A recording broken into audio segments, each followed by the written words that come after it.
अरे बच्चों, welcome back on my YouTube channel. बच्चों, आज हम आपके लिए लेके आए यहाँ पे MP board most important question.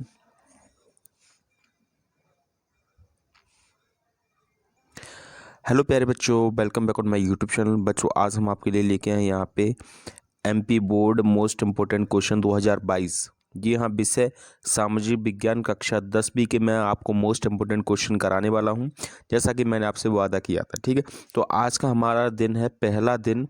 तो जितने बच्चे आज पहली बार जुड़ने वाले हैं, तो डे 1 से लेके जितनी वीडियो मैं डाल रहा हूँ उन सभी वीडियो को आप देखिए। ठीक है, तो आज हम बात करेंगे यहाँ पे 2 अंक के क्वेश्चंस की। ठीक है बच्चों, ये पहली क्लास है आज से और रेगुलर क्लास आने वाली है। तो चलिए शुरू करते हैं। सबसे पहला क्वेश्चन हमारा क्या है यहाँ पे? सबसे पहला प्रश्न है हमारा, बैंक क्या है? हमको पता होना चाहिए बैंक क्या होती है। ठीक है, तो हम बोलेंगे यहाँ पे उत्तर क्या है। बैंक वह संस्था है जो अतिरिक्त आय या फिर बचत राशि को जमा के रूप में क्या करती है? स्वीकार करती है। ठीक है, और ज़रूरतमंदों को ऋण प्रदान करती है। बैंक का काम क्या होता है? यही तो होता है। हम बैंक में पैसे कब जमा करने जाते हैं? जो हमारे पूरे खर्चे क्या हो जाते हैं, पूरे हो जाते हैं। उसके बाद जो भी पैसा हमारा बचता है उसे हम सेव करते हैं, बचत के लिए क्या कर देते हैं? बैंकों में जमा करते हैं। ठीक है, तो बैंक का पहला काम क्या है? जो भी राशि होती है उसे क्या करती है? जमा करती है। ठीक है, और उस राशि को क्या करती है? ज़रूरतमंदों को ऋण प्रदान करती है। ठीक है, तो ये होती है बैंक। समझ में आया बैंक क्या है? तो बैंक, हमारा उत्तर क्या है। बैंक वह संस्था है जो अतिरिक्त आय या बचत को क्या है? जमा के रूप में स्वीकार करती है और ज़रूरतमंदों को ऋण के रूप में प्रदान करती है। क्लियर? याद हो जाएगा हमारा पहला क्वेश्चन। इसके बाद आता है हमारा सेकंड क्वेश्चन। हमारा सेकंड क्वेश्चन क्या है? देखो, बैंकों की आय का प्रमुख स्रोत क्या है? आपको ये बताना है कि जो बैंक जो है वो पैसे कहाँ से कमाते हैं, उनके आय का स्रोत क्या है। ठीक है, तो यहाँ पे देखिए उत्तर क्या है इसका, कि कर्जदारों के लिए दिए गए ब्याज। ठीक है, कर्जदारों से लिए गए ब्याज और जमाकर्ताओं को दिए गए ब्याज के बीच का जो अंतर होता है, यानी कर्जदारों को तो क्या करते हैं ये लोग, ज़्यादा ब्याज पे पैसे देते हैं। ठीक है, और जमाकर्ता से ये उनको कम ब्याज देते हैं। ठीक है, समझ में आ रही है बात? जैसे आपको अगर बैंक में मान के चलो, उदाहरण के लिए 100 रुपये जमा किए। आपने कितने रुपए जमा किए? 100 रुपये। तो ये आपको दे रहे हैं 1% का ब्याज। ठीक है, तो आपको 100 रुपये कितने रुपए मिलेंगे? 1 रुपये। ठीक है, यहीं पे अगर ये कर्जदार को 100 रुपये उधार दे रहे हैं तो उससे ब्याज ले रहे हैं 5% का, यानी कि ये कर्जदार से कितने रुपए ले रहे हैं?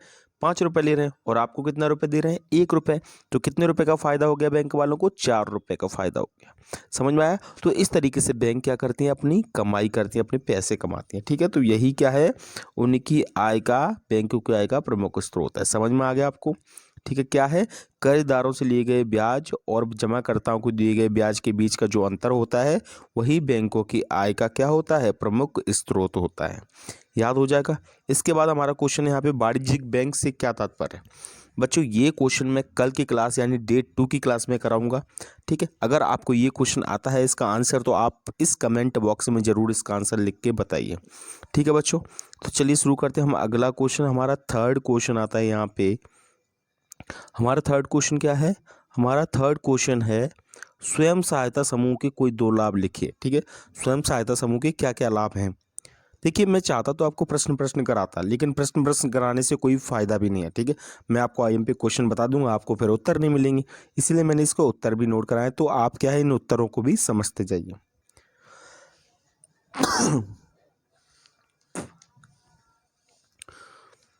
तो क्या है यहाँ पे, स्वयं सहायता समूह के 2 लाभ क्या हैं? सबसे पहला जो लाभ है वो क्या है? स्वयं सहायता समूह के 2 लाभ निम्न है। नंबर 1, क्या? लोगों में बचत की आदत विकसित करना। ठीक है, स्वयं सहायता समूह से क्या है? लोगों में बचत की आदत आती है। दूसरा, संसाधनों की उपलब्धता। जो मिडिल क्लास फैमिली के या उससे नीचे के जो लोग होते हैं, वो क्या है? अपनी आवश्यकता की चीज़ों को इन समूहों के ऋण से क्या कर सकते हैं? खरीद सकते हैं। ठीक है, स्वयं सहायता समूह की सहायता से। ठीक है, हो जाएगा। इसके बाद हमारा अगला क्वेश्चन, ये क्वेश्चन भी बहुत अच्छा है। हमारा अगला क्वेश्चन है, वस्तु विनिमय प्रणाली क्या है? हमारा 5वां क्वेश्चन है बच्चों। 5वां क्वेश्चन क्या है? वस्तु विनिमय प्रणाली। अब वस्तु विनिमय प्रणाली क्या होती है ये समझते हैं। तो देखो, वह प्रणाली जिसमें बिना मुद्रा का प्रयोग किए बिना, यानी हम क्या है, पैसे का प्रयोग नहीं करेंगे। क्या करेंगे तो फिर? इसमें हम क्या करेंगे, सीधे वस्तुओं का आदान प्रदान किया जाता है, उसे क्या कहते हैं, वस्तु विनिमय कहते हैं। देखो सीधी भाषा में आपको बता दूँ, वस्तु विनिमय का मतलब यह है कि वस्तुओं की अदला बदली। ठीक है, जैसे मान के चलो आपके पास 2 ब्लू पेन है। आपके पास कितने 2 ब्लू पेन है? 2। लेकिन एक बच्चे के पास क्या है, 2 रेड पेन है। तो सिंपल सी बात है, सामने वाले को एक रेड पेन की ज़रूरत हो, मान के चलो, ठीक है, एक ब्लू पेन की ज़रूरत हो और आपको क्या है, एक रेड पेन की, तो आप क्या कर लोगे, आपस में बदल लोगे। तो एक रेड पेन आपके पास हो जाएगा, उसके पास एक ब्लू पेन हो जाएगा।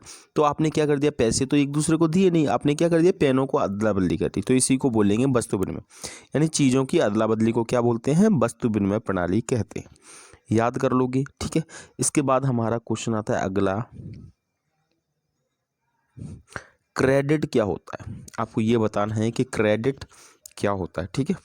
तो यहाँ पे हमारा उत्तर है क्या, ऋण से तात्पर्य एक सहमति से है, ठीक है, जहाँ साहूकार या बैंक कर्जदार को धन उपलब्ध कराते हैं। ये क्या करते हैं, कर्जदार को धन उपलब्ध कराते हैं और बदले में कर्जदार से सशर्त भुगतान करवाने का वादा करते हैं, ठीक है। जो भी उनका ब्याज वो लेते हैं उसको क्या करते हैं, जो कर्जदार होता है उससे वो ब्याज लेने का, किस तरीके से वो पैसे लेंगे, उस पर कितना ब्याज लेंगे, तो वो उसकी शर्त होती है, ठीक है। शर्तों के अनुसार क्या करते हैं, उससे पैसे को क्या करते हैं, वापस करते हैं।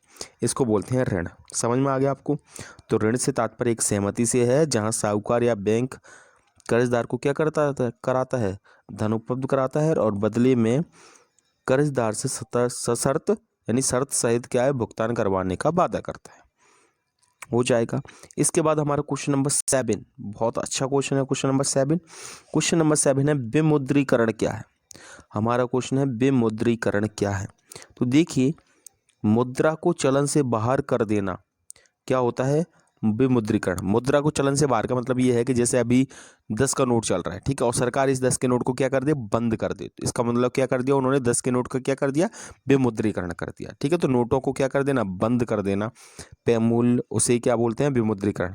उदाहरण है, देखो भारत में सन 2016 में 1000 और 500 के नोटों को क्या कर दिया, सरकार ने अमान्य घोषित कर दिया था कि नहीं, ठीक है। तो ये क्या हो गया, इसको ही बोलते हैं विमुद्रीकरण। इंग्लिश में इसको डिमोनेटाइजेशन बोलते हैं, ठीक है बच्चों, याद हो जाएगा विमुद्रीकरण, ठीक है। इसके बाद हमारा अगला क्वेश्चन है, यहाँ पे अगला क्वेश्चन देखिए क्या है हमारा अगला क्वेश्चन है, निवेश को परिभाषित कीजिए। क्वेश्चन नंबर 8 है, निवेश को परिभाषित कीजिए, निवेश क्या होता है। तो देखिए उत्तर है हमारा यहाँ पे, परिसंपत्तियों जैसे भूमि, भवन, मशीन या अन्य उपकरणों की खरीद में व्यय की गई मुद्रा को, ठीक है। अगर कोई भी, जैसे हम कोई ज़मीन खरीदते हैं, कोई घर खरीदते हैं या फिर कोई मशीन या फिर कार खरीदते हैं, तो उसमें हम क्या करते हैं, अपना पैसा लगाते हैं। तो इस पैसे लगाने को क्या बोलते हैं, निवेश बोलते हैं। समझ में आ गया आपको, ठीक है। जो भी हम पैसा खर्च करते हैं, जिससे कोई चीज़ खरीदते हैं, तो उसे क्या बोला जाता है, निवेश बोला जाता है, ठीक है। तो क्या है, परिसंपत्ति जैसे भूमि, भवन, मशीन, उपकरणों को खरीदने में की गई व्यय राशि को क्या कहते हैं, निवेश कहते हैं। याद हो जाएगा, ठीक है। इसके बाद आता है हमारा क्वेश्चन नंबर 9, शहरीकरण क्या है। क्या है क्वेश्चन, शहरीकरण क्या होता है, हमको इसका आंसर देना है। तो देखिए क्या है, संयुक्त राष्ट्र परिभाषा के अनुसार, संयुक्त राष्ट्र की परिभाषा के अनुसार क्या है, तो ये है ग्रामीण क्षेत्रों के लोगों का शहर में जाकर रहना, ग्रामीण क्षेत्रों के लोगों का शहर में जाकर रहना और काम करना ही क्या कहलाता है, शहरीकरण कहलाता है। यानी शहरीकरण का मतलब समझ रहे हो, गांव के लोग क्या है, सिटी में जाके बस गए, वहीं पे काम कर रहे हैं, वहीं पे रह रहे हैं। तो क्या है, सिटी में जनसंख्या बहुत ज़्यादा बढ़ रही है, तो गांव तो हो रहे हैं कम और शहर बढ़ रहा है, शहर बढ़ रहा है, इसका मतलब क्या हो रहा है, शहरीकरण हो रहा है, ठीक है। तो ये है। इसके बाद हमारा क्वेश्चन आता है, वर्ण व्यवस्था क्या है। ये क्वेश्चन भी बहुत प्यारा क्वेश्चन है, वर्ण व्यवस्था क्या है। तो देखो, वर्ण व्यवस्था जो है वो हिंदू समाज में समाज विभाजन का एक आधार है। यानी कि समाज को, हिंदू धर्म होता है, उसमें समाज को जो बांटा गया है वो किसके आधार पर बांटा गया है, वर्ण व्यवस्था के आधार पर, ठीक है। वर्ण व्यवस्था क्या होती है, आप तो सिंपल ये समझो, कर्म के आधार पर समाज को बांटा जाता है। किसके आधार पर बांटा जाता है, कर्म के आधार पर समाज को बांटना ही क्या है, वर्ण व्यवस्था, ठीक है। तो पहले ज़माने में हिंदू समाज में क्या है, जो काम करते थे उसके हिसाब से उनको क्या है, भागों में बांट देते। तो वर्ण व्यवस्था को कितने भागों में बांटा गया है, 4 भागों में बांटा गया है, ब्राह्मण, क्षत्रिय, वैश्य और शूद्र। ठीक है, ब्राह्मण कौन थे? जो शिक्षा देते थे उनको क्या है, ब्राह्मण नाम दिया गया। ठीक है, और दूसरा जो लड़ाई लड़ते थे, गांव की रक्षा करते थे एक जगह की, उनको क्षत्रिय बोला गया। ठीक है, और जो व्यापार करते थे उनको व्यापारी वैश्य बोला गया। और जो घरेलू काम करते थे, जो उद्योग चलाते थे छोटे छोटे, जैसे कोई भेड़ पालन कर रहा है, ठीक है, कोई फर्नीचर का काम कर रहा है, कोई लोहार का काम कर रहा है, तो इन सब को नाम दिया गया शूद्र। ठीक है, तो समझ में आ गया आपको। ठीक है, क्या है वर्ण व्यवस्था? तो कर्म के आधार पर समाज को बांटना क्या है, वर्ण व्यवस्था है। वर्ण व्यवस्था के आधार समाज को कितने भागों में बांटा गया है? 4 भागों में। कौन कौन से में बांटा गया है? तो आपको याद रखना है, ब्राह्मण, क्षत्रिय, वैश्य और शूद्र। ठीक है, इसके बाद हमारा अगला क्वेश्चन है, रंग भेद क्या है? क्वेश्चन नंबर 11 है हमारा, रंग भेद क्या होता है ये बताना है आपको। तो देखो, रंग भेद तो आपको नाम से ही पता चल रहा होगा, रंग भेद का अर्थ है रंगों में भेद। रंग भेद का मतलब क्या है? रंगों में भेद। अब रंगों में भेद मतलब क्या है? देखो, लोग क्या करते हैं, गोरे और काले रंग के आधार पर, किसके आधार पर? गोरे और काले रंग के आधार पर लोगों को आपस में बांटना, लोगों को बांटना या फिर उसमें भेदभाव करना क्या कहलाता है? रंग भेद कहलाता है। ठीक है, तो रंग के आधार पर भेदभाव करना क्या कहलाता है? रंग भेद कहलाता है। समझ में आ गया बच्चों? अगर आपको यहाँ तक क्वेश्चन समझ में आ गए हैं तो प्लीज़ आप लोग वीडियो को ज़रूर लाइक कर दीजिए और इस पे एक कमेंट ज़रूर कीजिए, एक प्यारा सा। अगर आपको ये वीडियो पसंद आ रहा है तो मेरी हेल्प, जो भी मैंने जो मेहनत की है वो सफल हो जाएगी। तो चलिए शुरू करते हैं। इसके बाद अगला question, question number 12। Question number 12 है हमारा, क्या? देखिए, सामाजिक विभाजन का क्या अर्थ है? सामाजिक विभाजन का क्या अर्थ है? ठीक है, तो हम यहाँ पे उत्तर है, समाज को जाति, धर्म, भाषा, लिंग या क्षेत्र। ठीक है, जाति मतलब जाति के हिसाब से बांटना, धर्म मतलब हिंदू, मुस्लिम, सिख, ईसाई ऐसा करना। ठीक है, और भाषा यानी भाषा के हिसाब से भी लोग एक दूसरे से भेदभाव करते हैं। लिंग मतलब स्त्री पुरुष में भी क्या होता है, भेदभाव होता है कि नहीं। और क्षेत्र, क्षेत्र के हिसाब से भी क्या होता है, लोगों को आपस में क्या कर देते हैं, बांट देते हैं। इसी को बोलते हैं सामाजिक विभाजन। समझ में आ गया क्या होता है सामाजिक विभाजन? कि समाज को जाति, धर्म, भाषा, लिंग और क्षेत्र के आधार पर बांटना ही क्या कहलाता है? सामाजिक विभाजन कहलाता है। याद कर लोगे बच्चों। ठीक है, इसके बाद आता है हमारा क्वेश्चन नंबर 13। बहुत ही प्यारा क्वेश्चन है, ये है अफ्रो अमेरिकी कौन थे? इन सभी क्वेश्चन को आपको करना ही करना है। अगर आप नहीं करोगे तो फिर कोई चांसेस नहीं है। ठीक है, फिर आप जो भी आप अच्छा लगे आप वो पढ़ना, लेकिन मैं तो आपसे यही बोलूँगा कि आप इन क्वेश्चंस को कीजिए। अगर आप इन क्वेश्चंस को, जितने मैं क्वेश्चन आपको बताऊंगा आज से, उन सभी क्वेश्चंस को आपको करना है, आपके एग्जाम में अच्छे नंबर आएंगे। ठीक है, तो यहाँ पे हमारा है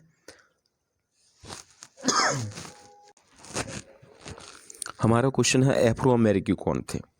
अब अफ्रो अमेरिकी अश्वेत अमेरिकी थे, यानी कि जो सावले जो अमेरिकी थे उनको क्या है, अफ्रो अमेरिकी बोला जाता था। क्यों बोला जाता था? क्योंकि जिन्हें 17वीं और 19वीं सदी की शुरुआत तक अफ्रीका से गुलाम बनाकर अमेरिका में लाया गया था। यानी कि बे अफ्रीकी लोग जो 17वीं और 19वीं सदी में क्या है, गुलाम बनाकर लाए गए थे, कहाँ पे? अमेरिका में। तो वो लोग वहीं पे रहने लगे थे। ठीक है, तो उनको नाम दिया गया था क्या? अफ्रो अमेरिकी। समझ में आ गया आपको? ठीक है, इसके बाद हमारा अगला क्वेश्चन है, क्वेश्चन नंबर 14। मुद्रा क्या है? ठीक है, मुद्रा क्या है, जो करेंसी क्या है?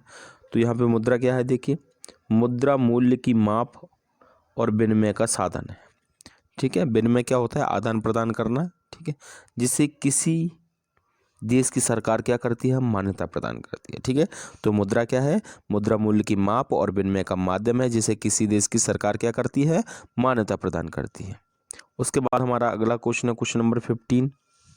बहुराष्ट्रीय कंपनी क्या होती है? तो इसका उत्तर है, वह कंपनी जिसने अपने उद्योग एक से अधिक देशों में स्थापित किए हैं। समझ में आ गई? यानी ऐसी कंपनी जिसकी फैक्ट्रियां एक से ज़्यादा देशों में लगी हुई हैं। जैसे मान के चलो भारत की कोई कंपनी है, ठीक है, और उसकी जो फैक्ट्रियां हैं जापान में भी लगी हुई हैं, चाइना में भी लगी हुई हैं, ठीक है, और भी देशों में लगी हुई हैं, तो उस कंपनी को हम क्या बोलेंगे?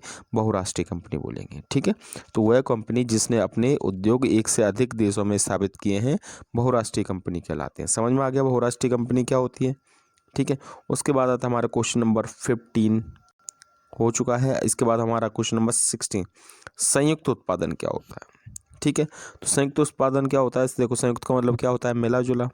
ठीक है, तो जब बहुराष्ट्रीय कंपनियां किसी देश की स्थानीय कंपनी के साथ मिलकर उत्पादन करती हैं तो उसे क्या कहते हैं, संयुक्त उत्पादन कहा जाता है। मान के चलो कोई बहुराष्ट्रीय कंपनी है, जैसे टाटा, हमारे देश की टाटा कंपनी है। ठीक है, वो कैसी है, बहुराष्ट्रीय कंपनी। और हमारे देश की कंपनी अगर किसी और देश में जाती है और वहाँ की एक छोटी सी कंपनी के साथ या फिर स्थानीय कंपनी जो वहाँ की है उसके साथ क्या करे, मिल के कोई नई मशीन बनाए या फिर उत्पादन करें, मिल के दोनों मिल के उत्पादन करेंगे कि, तो उसे क्या बोलेंगे, उसे हम बोलेंगे संयुक्त तो उत्पादन। समझ में आ गया। ठीक है, उसके बाद हमारे 2 क्वेश्चन और हैं। सबसे पहला क्वेश्चन हमारा इसमें, विकसित देश क्या होते हैं, ये क्वेश्चन है। तो देखिए, विकसित देश वे देश हैं जहां विकास की प्रक्रिया पूरी हो चुकी है। जहां क्या हो चुका है, विकास की प्रक्रिया पूरी हो चुकी है, यानी पूरा देश पूरी तरीके से डेवलप हो चुके हैं। वहाँ पे कोई गरीबी नहीं है, कोई भुखमरी नहीं है, सभी लोग पढ़े लिखे हैं। ठीक है, अच्छा जीवन जी रहे हैं। तो जितना उनको विकास चाहिए था वो क्या हो गया, कंप्लीट हो गया। ठीक है, तो लोगों को जीवन स्तर वहाँ का अच्छा है और राष्ट्रीय आय भी कैसी है, ऊँची है। ठीक है, तो ऐसे देश को हम क्या बोलेंगे, विकसित देश बोलेंगे। समझ में आ गया विकसित देश क्या है। तो विकसित देश वे देश हैं जहाँ विकास की प्रक्रिया क्या हो चुकी है, पूरी हो चुकी है और लोगों का जीवन स्तर अच्छा है। क्लियर हो जाएगा। इसके बाद हमारा जो लास्ट क्वेश्चन है आज का वो है, क्या है, विकासशील देश कौन से। ठीक है, तो हमारा उत्तर है विकासशील वे देश हैं जहाँ विकास की प्रक्रिया अभी क्या है, चल रही है, यानी वो देश पूरी तरीके से विकसित नहीं हुए हैं, लोगों का जीवन स्तर अच्छा नहीं है तथा राष्ट्रीय आय भी कम है। ठीक है, तो ऐसे देशों को हम क्या बोलेंगे, ऐसे देशों को हम विकासशील देश बोलेंगे। जैसे भारत, पाकिस्तान, ठीक है, बांग्लादेश, ये कौन से देश हैं, विकासशील देश हैं। तो ये थे आज के क्वेश्चन। अगर आपको ये वीडियो पसंद आया, यहाँ तक आपने वीडियो को देखा है, तो प्लीज़ आप लोग वीडियो को लाइक कर दीजिए। मिलते हैं डे 2 की वीडियो जो कि कल आएगी। तब तक के लिए जय हिंद, वंदे मातरम।